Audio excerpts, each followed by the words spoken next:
the Gulf Coast. Welcome to the greatest spectacle seen around the world. Tonight is the night we face our enemies. All the gold is up for grabs. Always keep your eye on the prize. What's going on? It's your boy Mixmaster B here live from the MMB Radio studios for the MMB Radio podcast, where no topic is too big or too small. We talk about them all, and we are officially in WrestleMania week. WrestleMania week, the biggest week of the wrestling calendar, and all week we're going to have different guests coming on from different podcasts, different aspects of the wrestling world, talking about their upcoming expectations and predictions for WrestleMania. And I got Kenny Majid from Kenny for Your Thoughts podcast, one of the best podcasts that I listen to all the time. Him and his co-host Brandon, I mean, they break it down. When Brandon's not sleeping, we do have to note that. When Brandon's not sleeping, him and Kenny, they have one of the greatest podcasts all about wrestling. They give their insights and predictions and all of their reactions. So I want to welcome him in right now. Kenny, what's going on? How are you?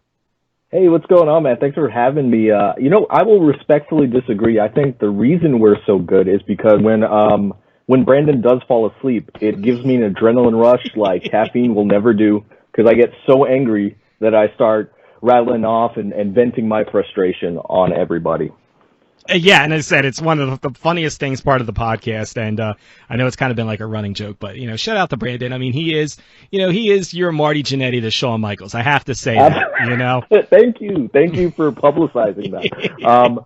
I will say, actually, a lot of people think it's a they say, Brandon really doesn't fall asleep like that. I'm like, everything we say on the podcast is a shoot. Like, that is literally, he came to my house last week on the last episode, he fell asleep within 10 minutes. That's a shoot. I mean, I can go on the record and say there have been times where, something's going on the screen and I might nod off a little bit. It really depends, what kind of day I've been having.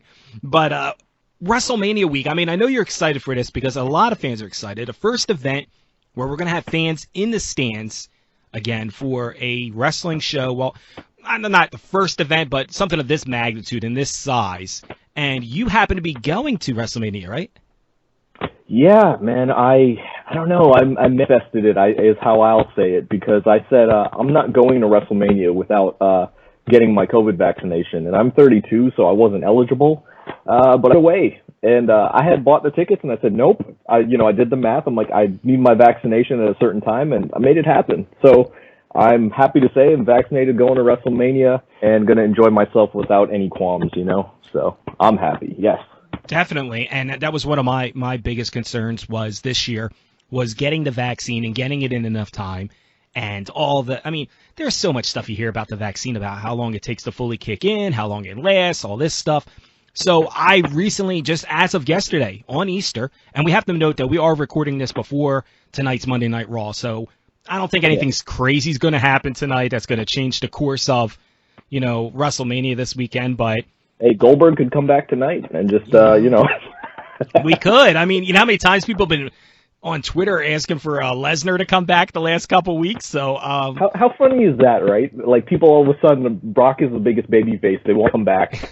Like, wait a second, didn't you want no part-timers? Or, what's going on now? Yeah, Fickle. exactly. I'm telling you, fickle. So, I mean, I fully got vaccinated, so I'm happy and proud to say that I'm fully vaccinated. Congrats. And, but unfortunately, I will not be there this year, but I definitely, have it circled for next year, or, even if SummerSlam were to come somewhere close by, and it's a lot better out there. But you actually had plans for last year to go there, because you live in the Tampa area, correct? Well, it's and I don't sound like full of myself when I say this. This is one of those, like, I felt like it was a rib or something on me, because I've gone to, I think, to date 7 WrestleManias, which this is like my yearly vacation. Like, I go wherever WrestleMania is, and I was so excited for WrestleMania 36 because, as you said, it was supposed to be here in Tampa, Florida. I live 15 minutes away from Raymond James Stadium. So to wake up in my bed and to be like, wake up for a WrestleMania is going to be a completely different feeling than having to, rent a car or, rent a whole room and all that sort of thing. And then it was such a rib because I'm driving my sisters back from college, basically got them home to my parents because of COVID concerns. And then all of a sudden, as I'm driving back, my phone's blowing up. And I'm like, why is my phone blowing up? I'm noticing it's wrestling fans. Everyone's like, hey, WrestleMania's canceled. Like, it's going to be in the PC. And I'm like, well, shit, There goes my vacation. Yeah, it was just such a rib. Like, wow, WrestleMania is supposed to be 10 minutes away from my house, 10, 15 minutes away, and can't. Well, I can attest to that because I've been, saying for years that I hope that they bring a WrestleMania to the Philadelphia area because I would be in the same boat as you where I'm literally 15 minutes from Lincoln Financial Field where, obviously they would probably have it, where the Eagles play. So I was always like, that'd be really cool to not have to rent, a car or, a hotel room or catch a flight somewhere, Right. Just to wake up and be able to just kind of give yourself some extra time because anybody who's never done WrestleMania week, I mean, it can be exhausting. You need a vacation after WrestleMania week. I can just, you get a couple hours sleep in. Yeah. Yeah, so it would have been cool to just be able to sleep in your own bed.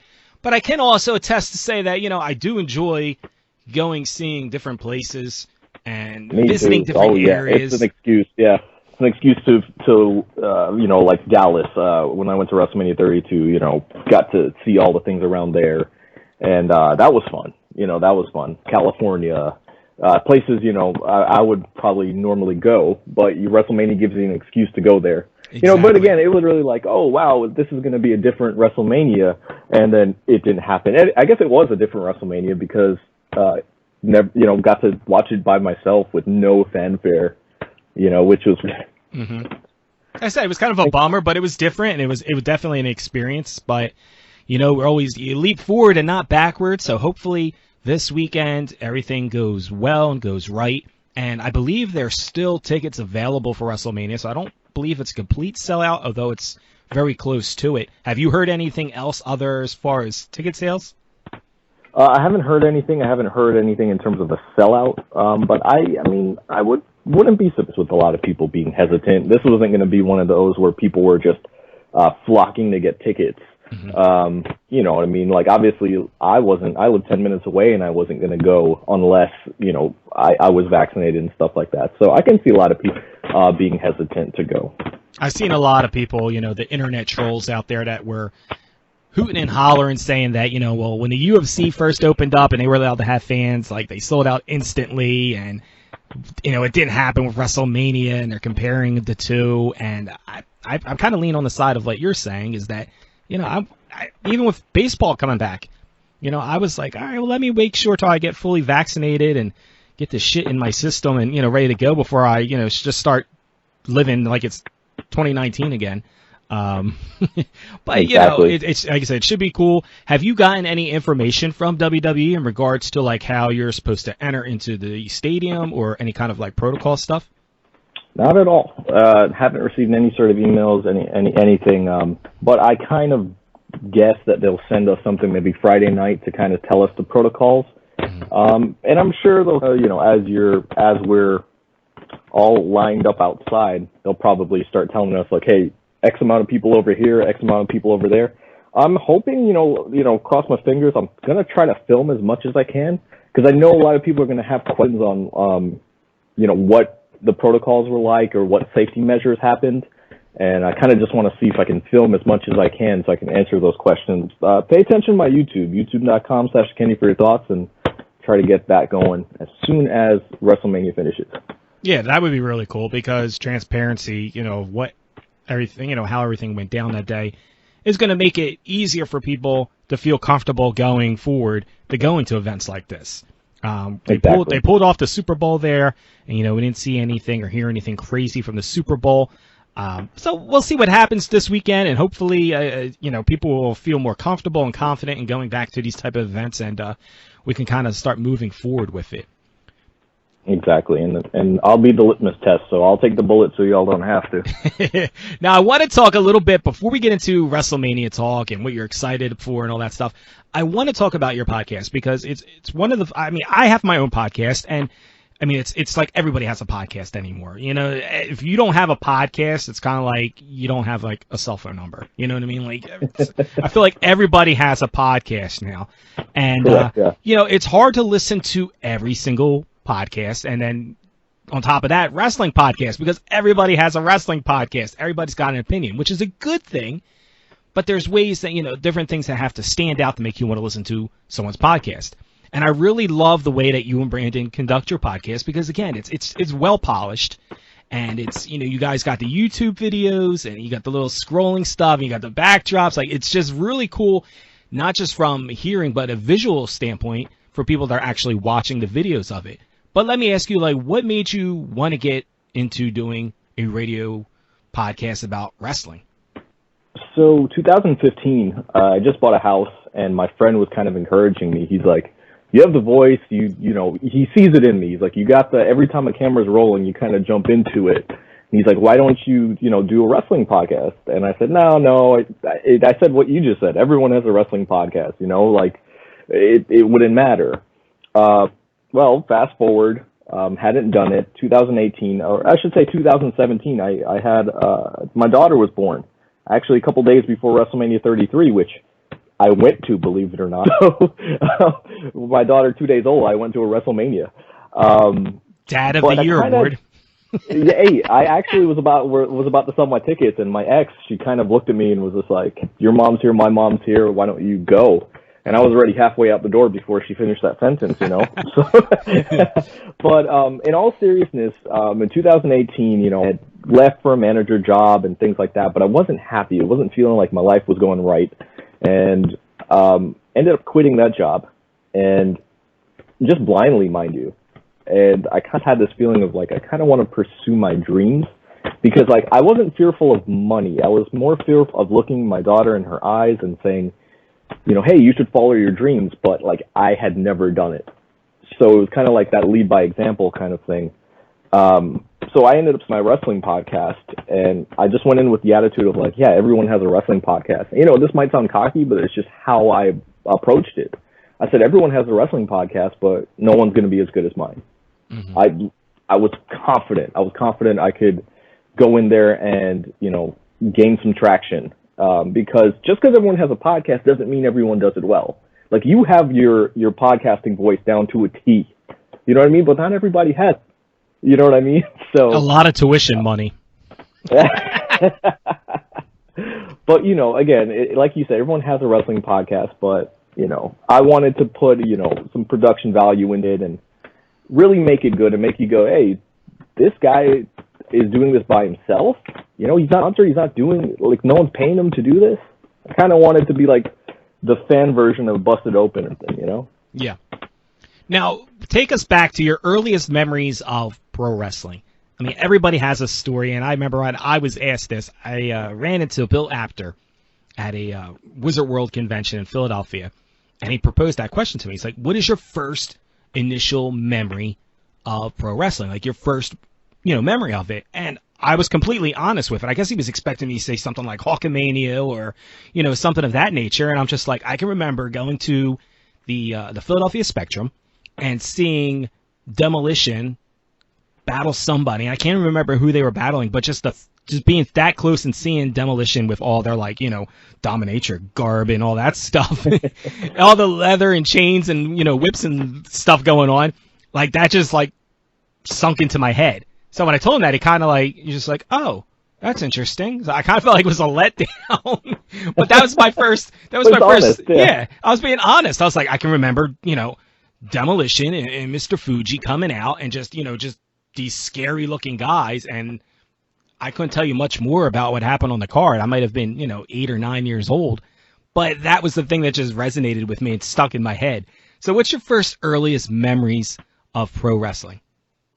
Well, I'll give you a pre-memory, which is weird to say, but my mom always tells this story about how when she was pregnant with me, that I didn't, like, as weird as it sounds, didn't move around in the womb too much. But she said anytime, like, she's watching, like, Saturday night's main event, Hulk Hogan would come out, that, like, I would start kicking, like, punching and stuff. So I always thought that was, like, a cool story, because it was like, wow, maybe I was born to be a wrestling fan, because she said it was the only time I ever seemed to have movement. In terms of, obviously actually being alive and watching wrestling, I think my earliest memories are being given a videotape, a VHS copy, literally a recording of WrestleMania 6. And I must have watched Hogan versus Warrior religiously. Mm-hmm. I just remember, I can literally map out that match in my head right now without having watched it in a couple of years. So WrestleMania 6, that must have been like 1992 I was given that tape, so I was like 3 years old or so. That's my earliest memory, is just turning that up and down, that match specifically. And I love those days. I can remember having a friend of mine, and we would always go to the local video tape store when everything was VHS, and we would always rent some type of wrestling pay-per-view, whether it be, WCW or WWEF, we didn't really care what it was. It was just, we just would watch this videotape for whatever, how long we had it for, the 2-day rental or whatever. But I kind of miss those times, too, where you got guys together and you had the pizza party and everybody chipped in money for a pay-per-view. And it kind of leads me to the whole Peacock situation. And a lot of people have been very vocal about it. What are your thoughts now with WWE Network being on Peacock? See, I'm never a good person to ask these type of questions because I play devil's advocate on a lot. Mm-hmm. My take on the situation is, like, there's a part of me that, like, I get why, like, we're talking WrestleMania 6. I mean, bluntly, what was edited out was Roddy Piper, essentially doing blackface on WrestleMania 6 broadcast TV. And there's a part of me that gets it and totally understands. And then there's the other part of me that goes, I don't necessarily for revisionist history, because it's not necessarily that I'm saying this is a good thing that happened, but I don't like when we are not exposed to what had happened back then. Mainly because I feel like there's some growth involved. If you look at it with, 2021 eyes and go, wow, that was kind of offensive back in 1990. Thank God they don't do that anymore. That's a good way to look at it, as opposed to just it being erased completely. Mm-hmm. So again, it's like, to me, it's like, especially with Peacock, like, if I'm going to watch it, like, I just want it in its original form.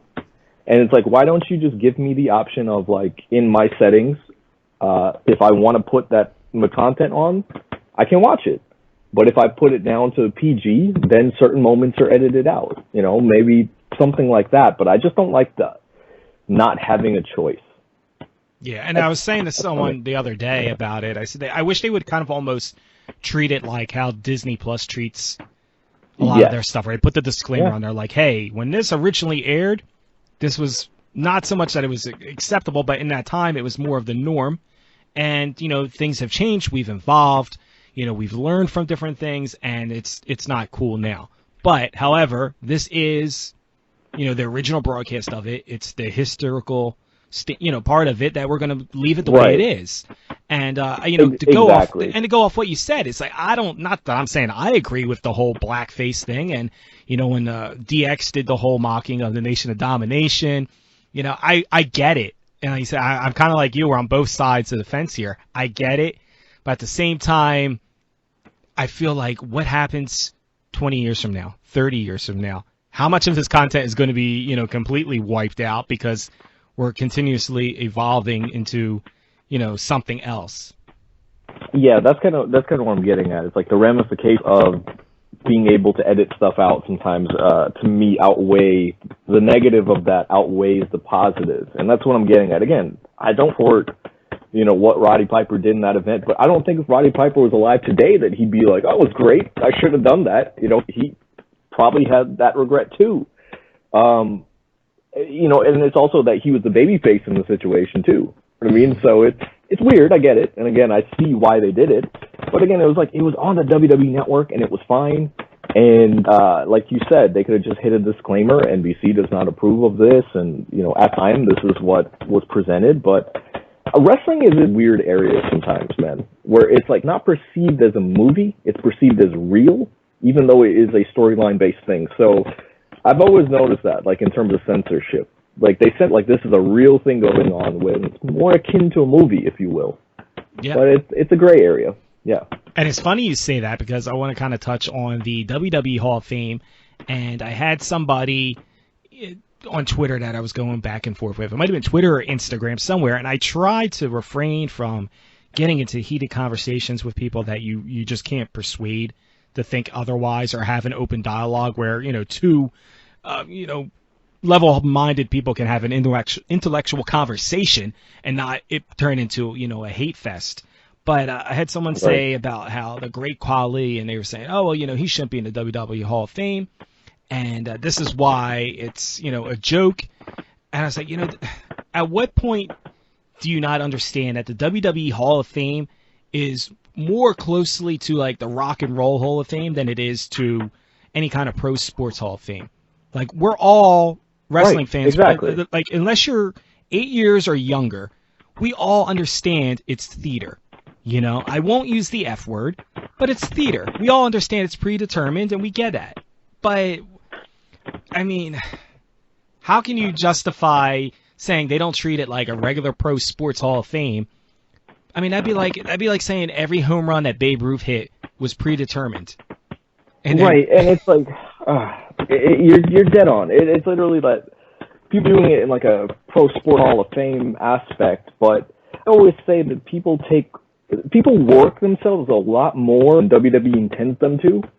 And in the reality era, it's easier to work somebody by just tweeting out like an asshole thing or tweeting out. No one's going to like crap anyway. Fans work themselves into these situations. It's a great Khali, right? He's a huge draw in India. Like, let's not, like, if you want to look at it in a pro sports aspect, I will hit you with Great Khali is literally Indian royalty. When he, a little sidebar, but when he came back in the prison match and he held up the WWE title, I saw so many people saying, wow, Khali's an idiot. Like, was he think he's champion?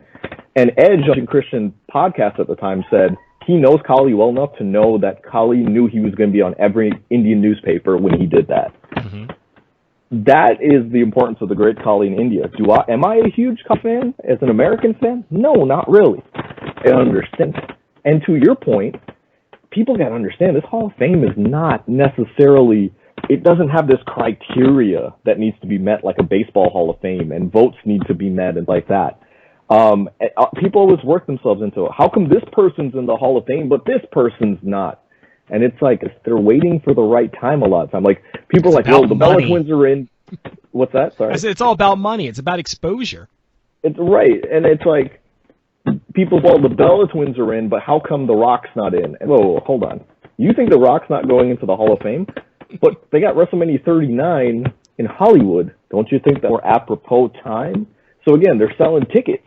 Like you said, it's exposure. They're not just going to put The Rock in arbitrarily. Batista was supposed to win in Tampa because that's his hometown, right? So people don't think like that. That's the problem. They overthink the Hall of Fame. And I was trying to explain that to someone. I'm like, they're saying, well, you know, this guy's won this many championships and he's not in the Hall of Fame, but then this guy who's never won a championship, he's in the Hall of Fame. And I'm like, again, these are predetermined championships. It's not. It's like apples and oranges here. You can't really compare the two. And as far as, you know, Khali going in, I explained this on. I said 1.3 billion people live in India. They make up like 17% of the world's population. Like, to them, if all those people, or even half of those people, were to watch or buy a Hall of Fame T-shirt or something of that nature, like, that's just, it's money, you know. And the best way I could explain it was the Rock and Roll Hall of Fame, and say that, you know, there's musical acts that, you know, should be in a Hall of Fame, but it's all about selling tickets because they have their introduction. It's like a concert, you know. It's the same reason why we have a celebrity wing. And although I don't agree with all the celebrities that they put into the Hall of Fame as far as their popularity status, you know, like whatever pull Kid Rock has, or, you know, Ozzy Osbourne that's going to be going in, or William Shatner, whatever fan base that they have, you know, it's worth the money, I guess, for them to bring that guy into the Hall if it's going to help them, you know, sell tickets or get eyes on the product. Even that may be too far. And what I mean by that is that Vince might just be like, I want to put Shatner in the Hall of Fame because he had a good couple of appearances. That's it. He just think it'd be good shit. I mean, it might not even have. Right, it might not even have like, well, Shatner can tickets. You know, it might be like, hey, let's put Shatner in. You know, he's not getting any younger. You know, did he just turn 90? I think something. You know what I mean? So they're like, let's just put him in. I want him in. Yeah. So and he has the right to do that. It's his company. If he wants to go, whoever he wants in there. You know, exactly. So, it's not the Wrestling Hall of Fame. It is the WWE Hall of Fame. Yes. And I tell people all the time, too, is that unless you can show me another Hall of Fame, I know there's other ones out there, but if you can show me another Pro Wrestling Hall of Fame that is on the scale and recognition of the WWE Hall of Fame, then there's really no point. I don't know. I'm the type of guy that's just kind of like, just watch it and enjoy it. Doesn't mean you can't be critical of things, but Twitter rants are not the way to go. Yeah, it's the level of criticism. It's like people take this so seriously. It's like I'm critical too, but when I'm watching a show, I'm just enjoying it. Like you said, like I'm just going to the Hall of Fame and enjoy it. I'm not going to sit there and go, why is this joke in here? Yeah. You know, it's at what point is that detrimental to me more so than anybody else? And I got to have fun too. It's WrestleMania week. Yeah, and we all were just shown how quickly stuff could be taken away from us, during the pandemic. So it's just like, just enjoy it. If I was able to go to WrestleMania and, just enjoy myself, and I'll be honest, I miss the access part of it, because that was one of the things I really enjoyed, was meeting a lot of the talent and, saying what's up and, just showing your gratitude and appreciation for what they do. I mean, because a lot of these, they're putting their bodies on the line night in, night out just to entertain us and to entertain these people that are ranting on Twitter. So I like meeting them and just kind of giving them their, their flowers in person, saying, hey, thanks for just being who you are. And I'm not really keen on the whole Zoom call thing. But, hopefully that's only temporarily. But we'll see how, it goes. It is what it is. At least they're trying to do something. But like you said, I on a selfish level miss the experience because access is just fun. I'll be going to the Superstore on Thursday, so that'll be fun. But I mean, to know that I can't step into Access because usually they link Access to that Superstore. Mm-hmm. To know I can't just like step into Access is going to be like kind of weird. Yeah. Yeah. So I too am missing that part of WrestleMania. I went to one of my first signings for a wrestling signing a couple weeks ago, and I was like, I don't really want to do these signings where I have to be masked up. I'm pro mask, but I feel like if I'm paying all this money, like I don't want to be hiding behind a mask, you know what I mean? Taking a picture, and it just feels weird. Right, I hear you. But I'm the same way, which is like I've seen a lot of pictures where people are like masked up and stuff, and like you, I'm totally pro mask, and but to pay that money and then have this like masked picture where we don't even know if we're smiling, yeah, it's like I just rather not do it. And now you said 10, 20 years from now, we're looking back at it and we're like, what the hell was going on during that period that you guys were all masked up? Hopefully we can get to that stage where we look back at it and go, yeah, it's kind of a phase we were going through, but right. We'll see, like you said, what happens in the future. Exactly. So the big card, WrestleMania, this weekend. And maybe we'll dabble a little bit now with the NXT TakeOver event. So it's a 2-night event, first night on USA and then the second night exclusively on Peacock. What are you excited about with NXT TakeOver? Because I'm really excited about this, and just the promos that they've done just leading up to these video packages have really gotten me hype and excited for this event. I'm excited. I'm really excited for Stand and Deliver being 2 nights, but I'm kind of weirded out, before I even get into it, that they're doing Wednesday and Thursday. I feel like they should have done Tuesday and Wednesday to kind of be a prelude into them going to Tuesday nights. That's just my opinion. Mm-hmm. So I feel like Thursday is kind of an arbitrary, if you will, in this situation. But besides that little weird thing, I'm also kind of like, oh man, it sucks they don't have fans, but at the same time I get it because wrestling's going to be the first one to have fans. But like you said, they've done a really good job with video packages on this. I'm really, really sold on Adam Cole versus Kyle O'Reilly, the Unsigned match. I'm actually maybe looking forward to Io Shirai versus Raquel Gonzalez the most, believe it or not, just because they've done such a good job with that. Yeah, it's just going to be, it's one of those things where it's like, it's NXT. They have enough talent that there's no way it can be a bad event. So you agree we should have probably flipped the Hall of Fame from Tuesday, maybe put it on Thursday? Yes.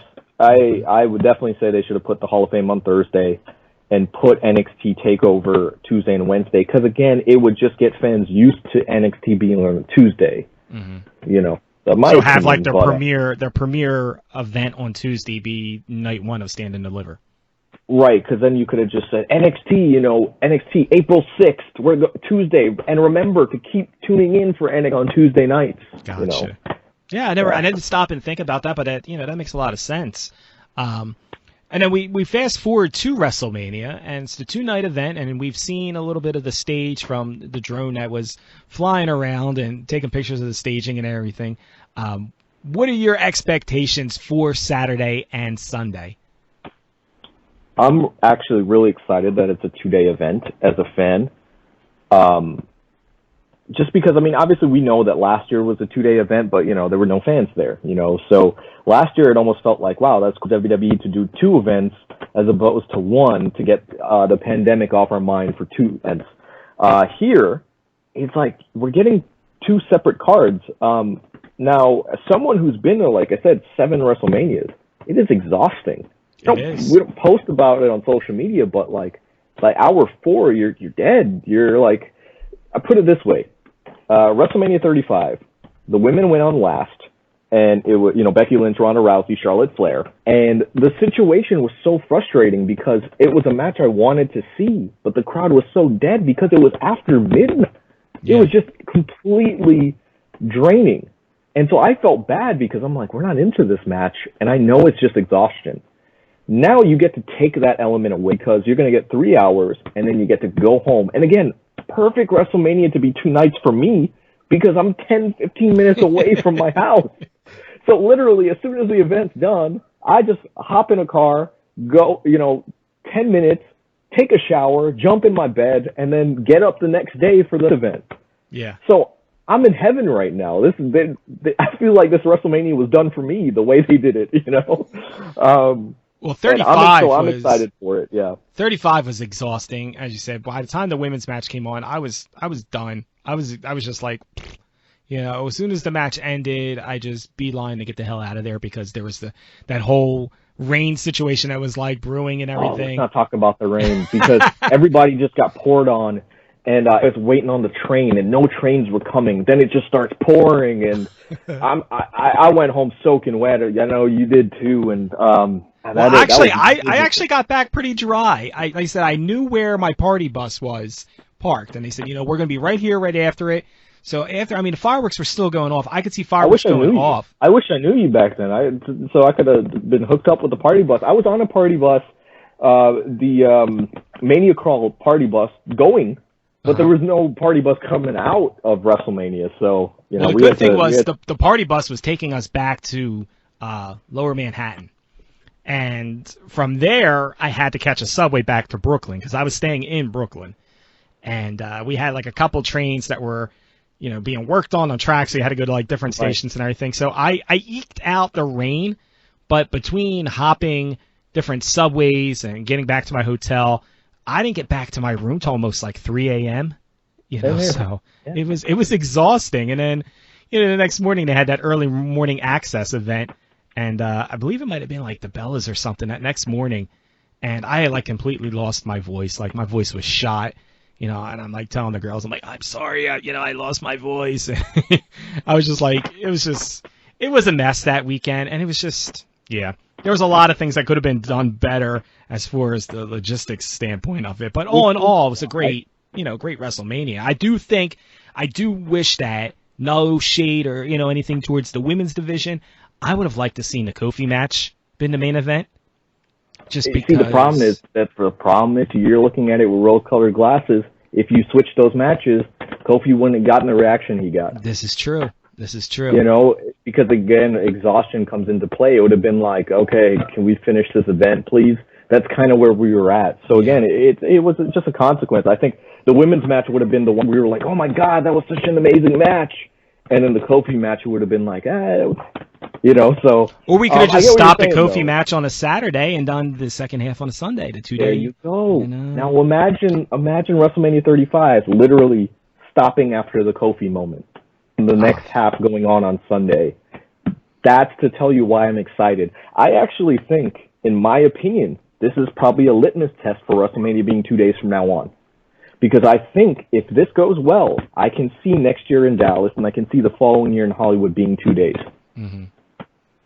Yeah, and just because the roster should. Yeah, and I just read reports today that they were moving a lot of the the Andre the Giant Memorial match to SmackDown because they didn't want to make both events anything longer than 3.5 hours, 4 hours tops. Well, I read reports, but I kind of use like my head on stuff like this. A lot of people are like, why is this SmackDown? The tag team title matches. Look at the matches that are on SmackDown. That was going to be your pre-show. It's as simple as that. I think a lot of people are overthinking it. That was going to be the pre-show, but you can't have a pre-show this year. Why? Because no matter, you could literally send a dead pig out there and everyone's going to cheer because it's the first person to walk out on the stage in over a year. Mm-hmm. So WWE's probably thinking, Vince is probably like, we can't have the Andre the Giant Memorial Battle Royal first. Yeah. You know, so he probably is going to want to send somebody big out. I'm of the opinion, maybe I'm jumping the gun by saying this, I'm of the opinion they should send out Drew McIntyre first and Bobby Lashley.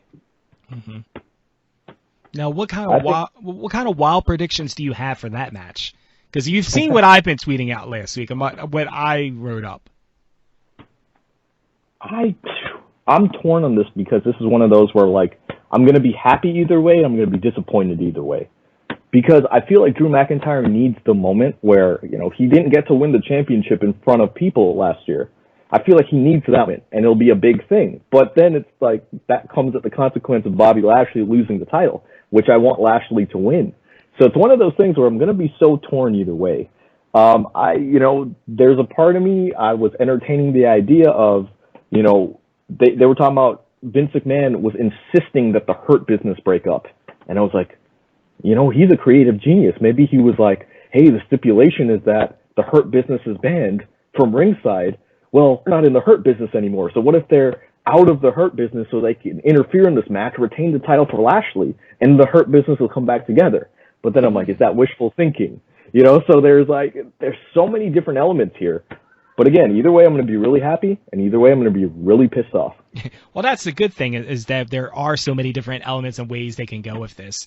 And the way, for anybody who hadn't seen what I was tweeting out and what I was saying was that when Bobby won the title, I felt like there was such a excitement for Bobby because he's been doing it for so long, you know, rightfully deserved it. You know, the guy just looks like a champion, that he was almost getting like that face reaction from the fan base. So I was kind of torn. I'm thinking, okay, so if you have him against Drew, what if, you know, even if it is a smaller crowd, what if they are booing Drew and they back Bobby? You know, Bobby's supposed to be the heel in this situation. So my whole thought process was like, well, okay, that's why they broke up the Hurt Business, because they're trying to distance Bobby from the Hurt Business. And my prediction was that whole whoever takes out Drew gets a championship match theory was out there. And I mentioned Lesnar. I said I could totally see Lesnar taking out Drew on day one and inserting himself into that main event. MVP somehow turns on Bobby.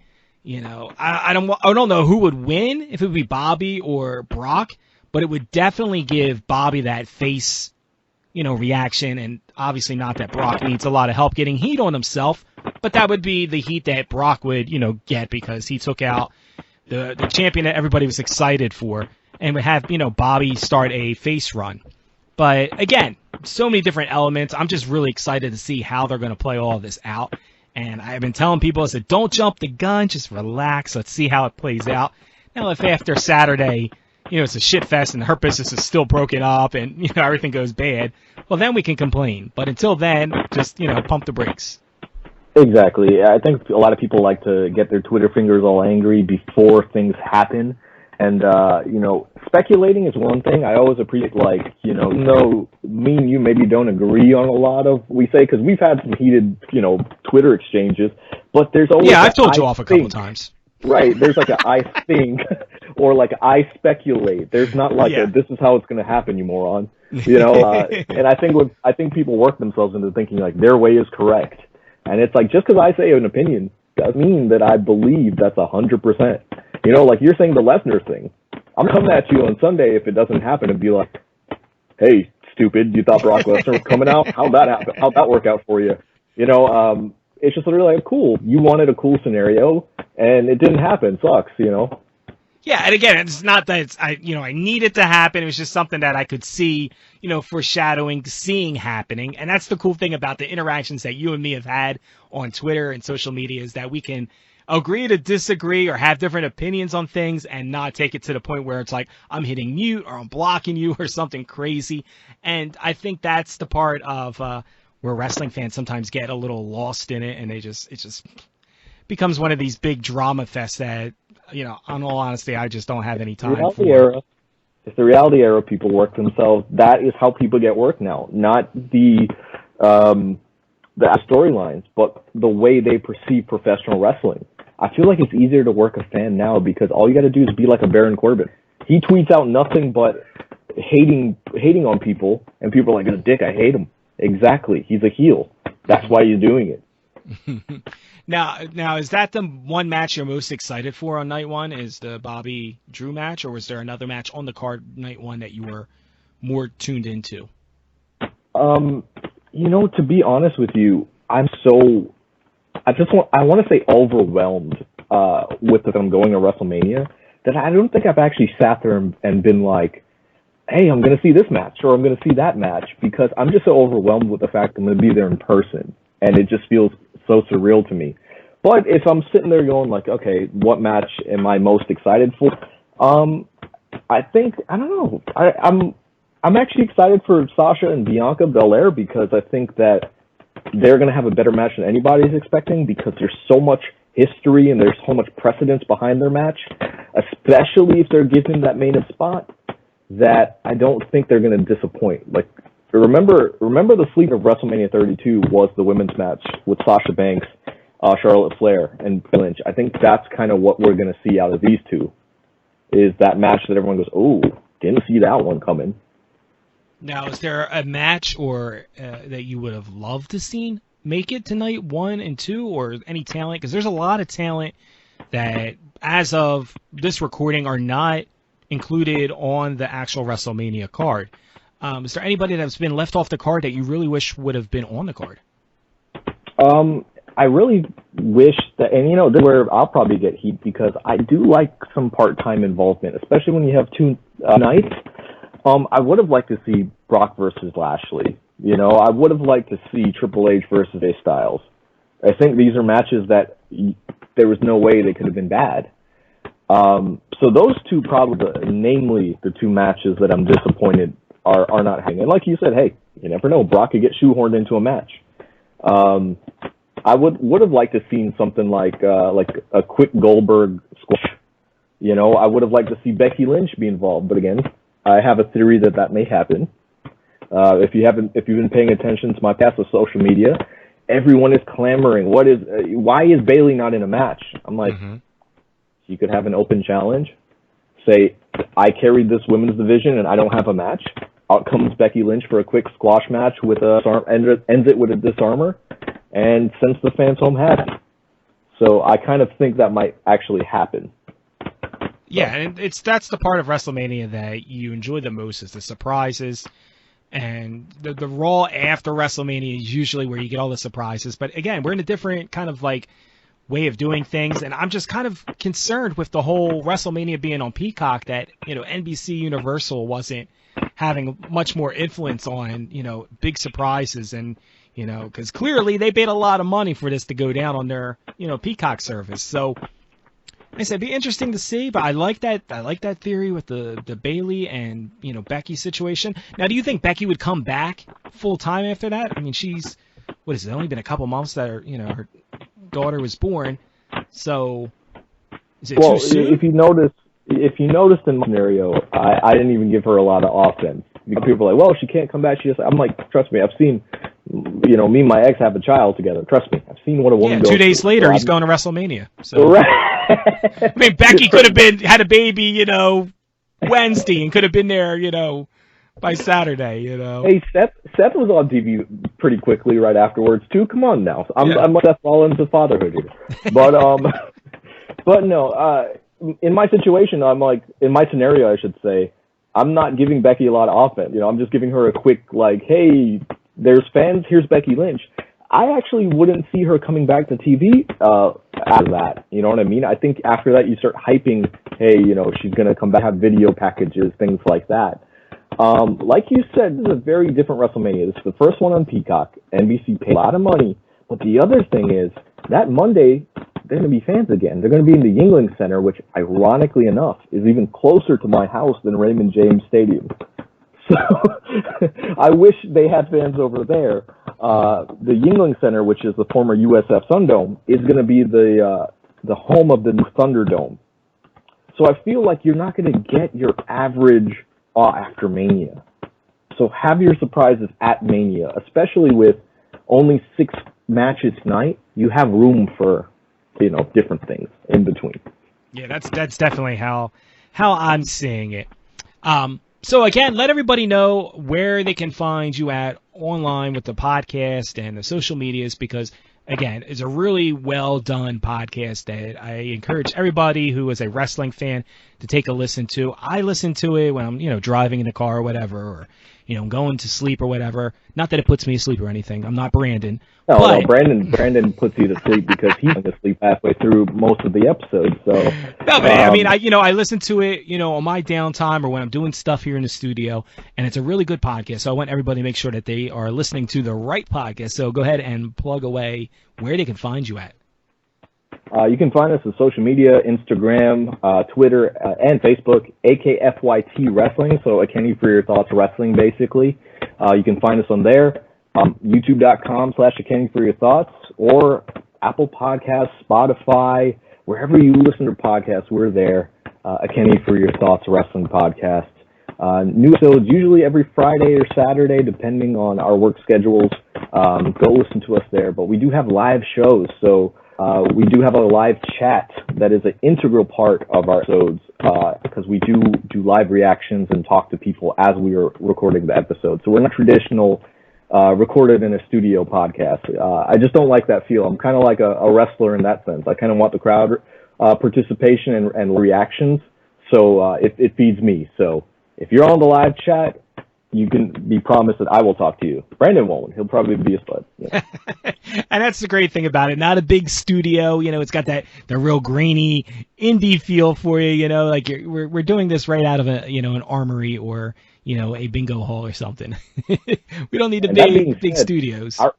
That being said, our sound quality though is like studio quality. I have actually put a lot in our sound and our equipment and things like that. So.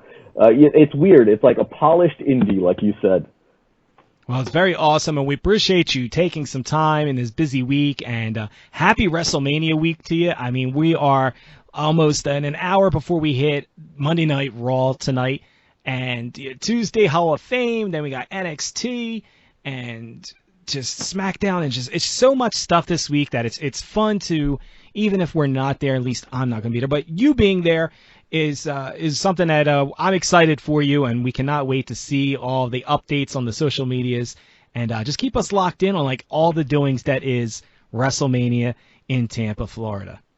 Thank you so much for having me, and you're actually probably the first person to get me excited for WrestleMania, because I've not actually let it sink in that I'm going to WrestleMania yet. So this is really fun, and I appreciate it. Well, I'll be posting a lot of pictures, a lot of videos on my social media and on my YouTube. So again, pay attention to those. Even if you don't listen to the podcast this week, pay attention, because I will be posting a lot of stuff for the fans, just because I know a lot of people are going to be curious as to what's going on. Well, I can say that's a first for me, that I've gotten a guest excited. Usually, anybody that listens to my podcast, it's usually my guest to get other people excited. But you can find all that when you go to MMB Radio and listen to some of those podcasts. But, Kenny, we really appreciate it, and it's been awesome talking to you. We got to do this again sometime. I would love to Absolutely. keep, interacting with you. I promise, I won't have any doze off or anything, and then maybe we can get Brandon. We can prop him up like Weekend at Bernie's or something, and have him on the show. Tell him that you interview porn stars, and he'll be on here. And then he'll be wide awake, right? He'll be asking questions. So, could you put me in contact with any? He'll be asking stuff like that. You just got to get Brandon's awake for what he wants to be awake for, and professional wrestling is not funny. Brandon. I have a feeling Brandon loves professional wrestling, but for some reason, he just cannot get through a full show by himself. Well, I'm sure if he gets through this podcast listening to it, he'll be pretty heated with me. Like, he talked all this smack about me the whole podcast. Oh, he's used to it. Literally, we've had people on our podcast and that's him talking about, like James Ellsworth. Literally, James Ellsworth pops on and first thing he says is, listening to Brandon, who cares about him? Like, literally had never met this guy. It's just something about Brandon makes you just want to, just attack him as soon as you see it. So he's used to it. When you're getting attacked by James Ellsworth, that just says a whole lot for me right there. was like, you know what? Thank you for listening to our podcast, because that means you listen. Exactly. Well, again, we appreciate it, man. Have fun at WrestleMania this weekend, and continue to follow him on all his socials. And yeah, man, mark out this weekend. Oh, I will, 100%. All right, I'm going to try to buy a Seth Rollins suit, actually, to go there. I did see that, and you got to do that. You got to do the Sami Zayn dance. Oh, I will. You got to remind me of that, because I'm going to forget. And I got to do like the D'Lo Brown. Somebody was saying you got to do like how D'Lo Brown walked in, like how, bob your head when you're going in and stuff, too. So I got a lot to record this weekend. Well, definitely get your rest, and again, have fun this weekend at WrestleMania. Thank you again for having me. Hey, this is Kenny Majid of the Kenny For Your Thoughts podcast, and you're listening to Mix Master Beat on MMB Radio.